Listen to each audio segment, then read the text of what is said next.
Mais um jogo do Vasco sem vitória no Campeonato Brasileiro, mais um jogo que o Vasco não sai da zona de rebaixamento e mais uma partida que o Vasco poderia ter saído vencedor se tivesse aproveitado melhor as suas oportunidades de gol na partida. Até trazendo um pouco para contextualizar a fala que disse o Andrés Gomes na entrevista ali no final para a Cazé TV.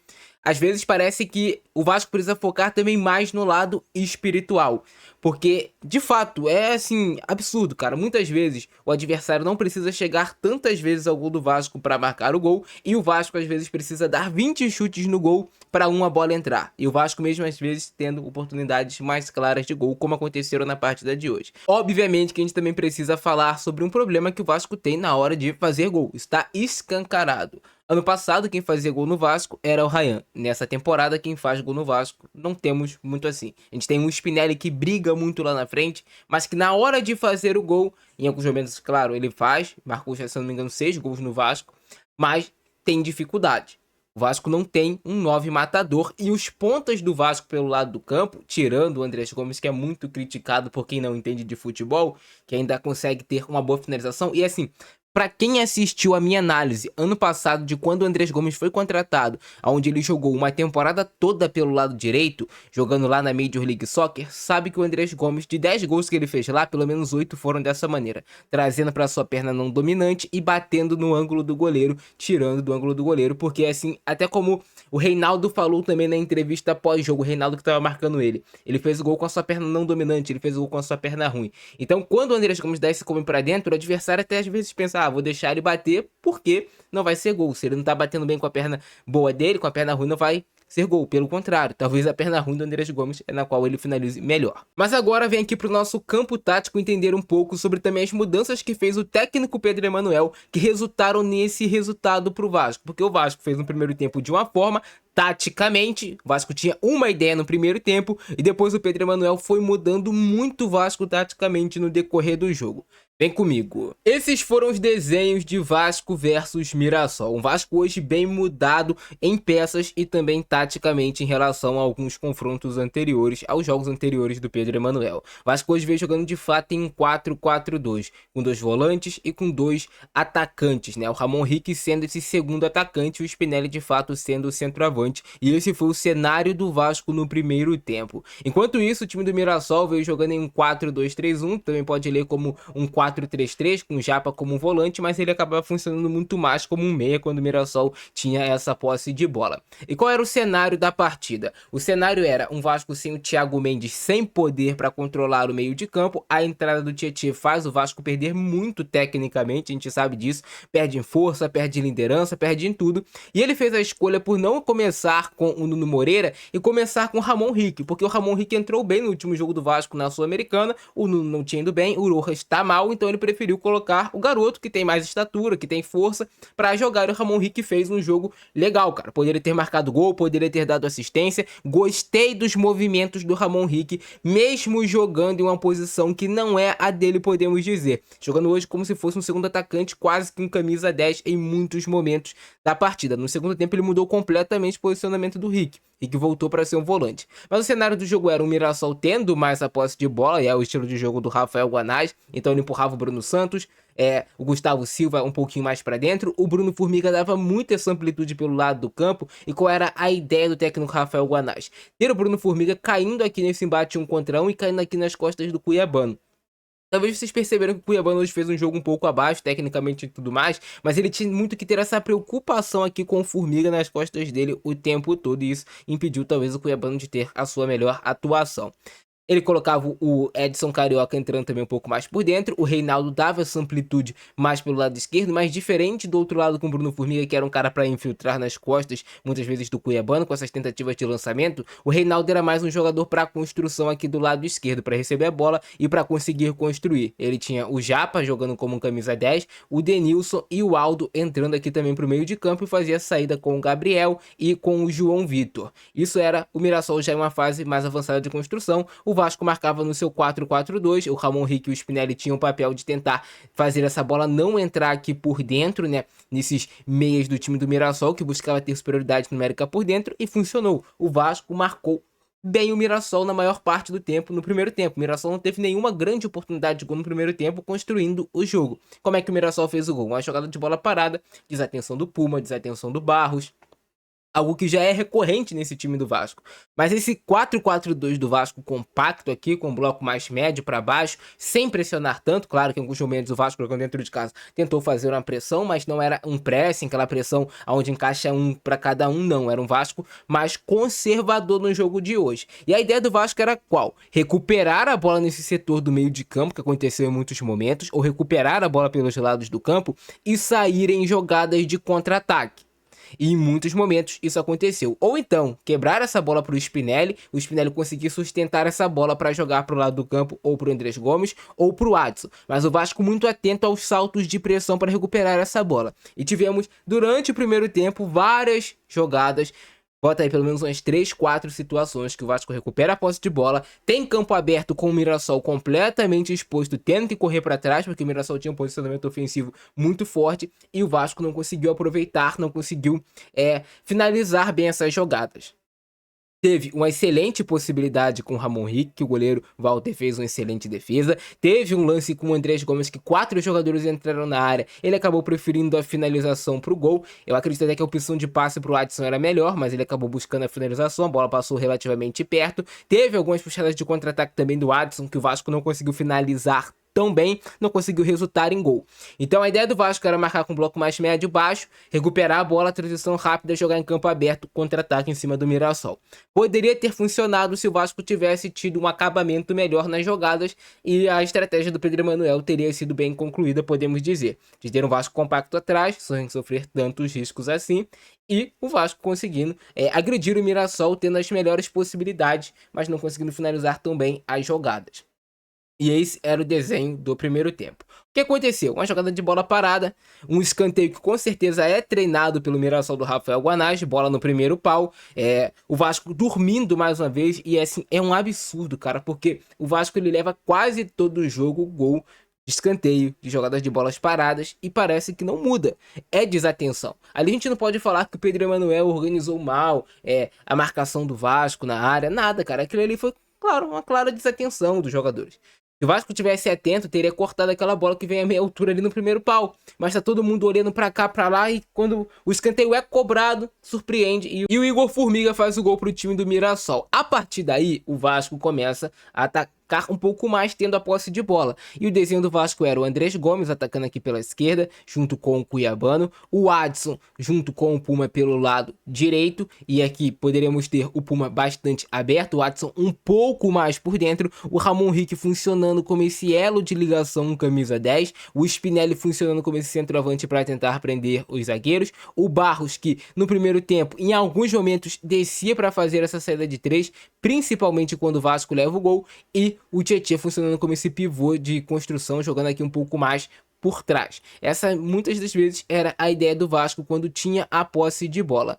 Não estava se desenvolvendo também assim o jogo do Vasco, principalmente pela falta de um jogador de maior capacidade técnica por dentro. O Ramon Rick era muito mais um jogador de infiltração do que de fato um camisa 10 para prender a posse de bola, para fazer o jogo girar. O Tietê sabemos que não tem essa capacidade, e o Barros também não tem essa capacidade, mas ele descia. E o Mirassol podia vir marcar nesse 4-4-2, deixando o Japa e o Bruno Santos um pouco mais à frente.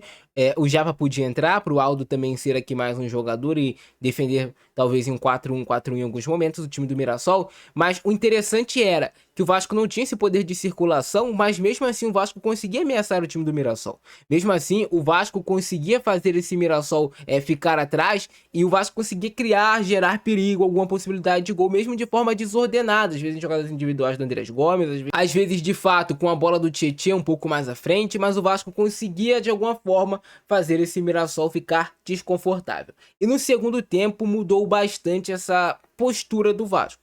A primeira mudança foi não de peças do técnico Pedro Emanuel, mas sim taticamente, de fato ele mudou o Vasco. Ele trouxe o Ramon Rick para ser mais um pivô aqui de construção, jogando por dentro junto com o Tietê. O Barros, de fato, sendo esse jogador nessa construção por 3, mas o Ramon Rick antes jogava mais na frente e veio ter mais um jogador para ter uma opção de passe aqui, o Vasco. O Cuiabano continua jogando aqui aberto, alternando com o Andrés Gomes por um lado. O Adson muito mais por dentro no segundo tempo, para tentar de fato gerar essa possibilidade aqui de passe, arrastar para ter uma linha de passe para o Cuesta ou para o Ramon Rick, fazer essa bola chegar no Puma e balançar cruzamentos para dentro da área, buscando o Spinelli e o Andrés Gomes também. E o Vasco, de forma desordenada no segundo tempo, conseguia de alguma forma também pressionar e gerar perigo ao Mirassol. A diferença é que o Mirassol recuou demais, o Mirassol atraiu o Vasco cada vez mais para o seu campo e estava muito na cara que o Vasco faria um gol em algum momento. Chegou um determinado momento que o Vasco já estava com 20 finalizações no jogo contra 10 do Mirassol. O Mirassol já não conseguia recuperar, mas segunda bola o Vasco toda hora no campo de ataque e cada vez mais avançando, empurrando o Mirassol para trás. Mas para mim as mudanças decisivas nesse jogo, que fizeram de fato o Vasco conseguir essa virada, primeiro foi a entrada do Jair. O Jair, fora de ritmo, tem muito mais refino técnico do que o Tietê, do que os outros jogadores de meio de campo do Vasco. Então a bola começa a cair no pé do Jair, ele começa a carimbar com muito mais qualidade essa bola. Então o Vasco para de perder bola com passe bobo e começa a ter o Jair acertando os passes pro Vasco. Ele tira o Adson do jogo, entra o David, sai o Ramon Rick, entra o Nuno Moreira, sai o Cuiabano e entra o Piton, mas a mudança decisiva foi essa aqui. Ele teve que ter coragem para fazer essa mudança. Ele tirou o Barros para colocar o Rojas. Por mais que o Rojas não tenha entrado assim tão bem no jogo, ele entra como um volante. Então o Rojas passa a jogar como um volante ao lado do Jair. Fica o Jair e o Rojas não entra como um camisa 10. Ele abre mão desse jogador nessa construção de 3 aqui atrás, até porque já não fazia mais tanto sentido em algum determinado momento, pelo fato do Vasco já ter muito mais posse de bola, o Mirassol já está completamente contra o seu campo, então já era um Vasco estabelecido no campo de ataque. Ele tem Jair, tem Rojas jogando como volante. O Nuno começa a jogar como um camisa 10, como gosta do Pedro Emanuel, que tá colocando ele nessa posição, e ele conseguiu entrar bem hoje no jogo, conseguiu participar bem da partida. Mas a mudança também decisiva foi trazer o David para jogar na ponta esquerda. O David é um jogador de embate físico, e ele traz o Andrés Gomes, que marca o gol, para jogar pelo lado direito, como ele jogava no seu melhor momento da carreira lá na Major League Soccer, temporada que ele marcou 10 gols. Para quem fala que ele não sabe fazer gol, lá ele marcou 10 gols, sei lá, em 25 jogos. Será que ele não sabe fazer gol? Será que tá sendo pouco estimulado? Tem alguma coisa acontecendo, ele parou de fazer gol. E ele deixou o Puma aqui aberto também pelo lado para fazer essa dobradinha com o Andrés Gomes. O Jair podia aparecer para jogar por aqui, o Rojas podia aparecer para jogar por aqui, o Nuno aparecia para jogar um pouco mais pelo outro lado, mais flutuando bastante por dentro, o Piton ultrapassando, o David entrando aqui um pouco mais por dentro. Então essa ficou a configuração do Vasco, que ficou martelando.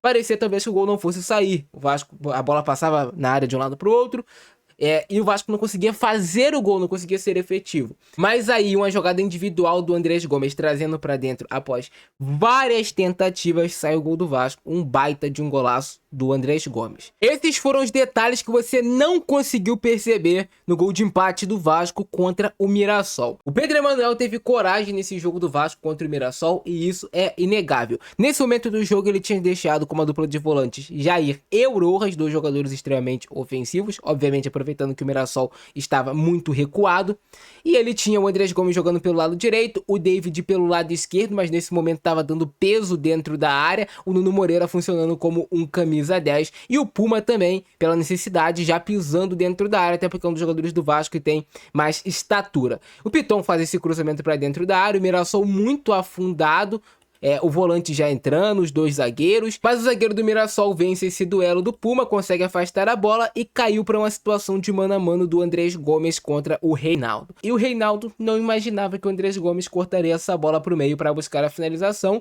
já que a perna esquerda é a sua perna não dominante. Mas, se o Reinaldo tivesse estudado mais a fundo o Andrés Gomes, ele saberia, lá na análise que eu fiz no YouTube, que o Andrés Gomes, quando atuava na Major League Soccer, ele jogava pela ponta direita, e ele cansou de fazer gols assim, cortando para dentro, já que o adversário não vai imaginar que ele vai puxar para sua perna não dominante. O adversário quer dar um pouco mais de ângulo para ele fazer a finalização, achando que ele não vai ter sucesso, e aí o Andrés Gomes faz uma pintura como essa que ele fez, uma finalização extremamente bonita e de muita felicidade dele para dar esse empate pro Vasco. Baita golaço do Andrés Gomes. Mas essas mudanças foram decisivas para o Vasco de fato conseguir esse resultado. Ele teve coragem, o Pedro Emanuel.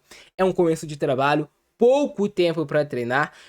Hoje perdeu o Thiago Mendes, perdeu a opção do Brenner, então ele teve que ir com o Spinelli até o fim do jogo. O Spinelli já cansadíssimo após brigar o jogo todo, não tinha outra opção ali no banco de reservas plausível para ele colocar. Então as mudanças, com o elenco que o Vasco tem, as mudanças que ele fez, o Vasco conseguiu corresponder. O Vasco, em algum determinado momento, após as mudanças do Pedro Emanuel táticas, mudando o Vasco, posicionamento, ele conseguiu empurrar o Mirassol completamente para trás, ter um Vasco recuperando segunda bola, com o Robert Renan jogando muito bem. O Cuesta deixando a desejar em vários momentos, mas o Robert Renan fez um jogo muito bom pra mim, com a bola, sem a bola também. E o Vasco conseguindo se impor. Até que saiu o gol, merecidamente, pela coragem que ele teve, pelas substituições que fez. E eu acredito que o Vasco, sim, reforçando o seu elenco, trazendo peças, se entregando por o Pedro Emanuel, vamos poder ter noção do real potencial que ele pode fazer esse Vasco ter. Mas tá longe de ser culpa do Pedro Emanuel esse empate hoje dentro de casa. Tá longe de ser culpa do Pedro Emanuel esses resultados que vem tendo. É muito pela qualidade técnica que falta também no elenco do Vasco. E pela parte mental. Muitos jogadores do Vasco pressionados, sem conseguir jogar, sem confiança, mas conseguiu esse empate ruim, obviamente, jogando em São Januário, até porque tem um jogo dificílimo agora contra o Bahia, mas conseguiu reagir em um determinado momento. É esperar, aguardar por reforços. O Vasco precisa de reforços urgentemente. No final das contas, um resultado muito ruim para o Vasco, mas não tem o que fazer. É melhorar o elenco ou continuar sofrendo até a última rodada do Campeonato Brasileiro.